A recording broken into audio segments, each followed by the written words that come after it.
पति ऑफिस से घर आया। पत्नी मुस्कुराई, उसे चाय दी और पूछा, क्या आज तुम्हें सैलरी मिल गई? पति ने कहा, हाँ मुझे सैलरी मिल गई और इस बार मुझे 12,000 रुपए का बोनस भी मिला है।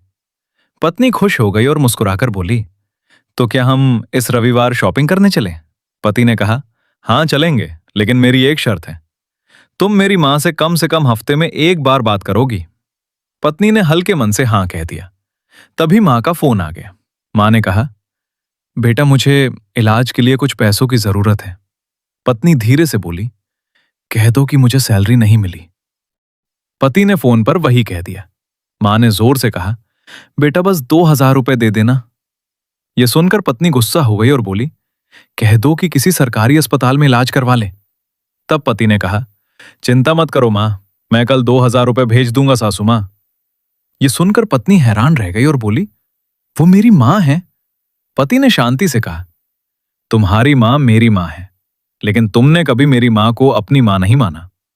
यह सुनकर पत्नी रोने लगी और फोन पर बोली, माफ कर दीजिए मां, मुझसे गलती हो गई। तभी आवाज आई, क्या तुम्हारे पास पैसे नहीं है बेटी? मां बोली, तुम मेरे और अपनी सास में फर्क कर रही हो, मुझे यह बिल्कुल अच्छा नहीं लगा।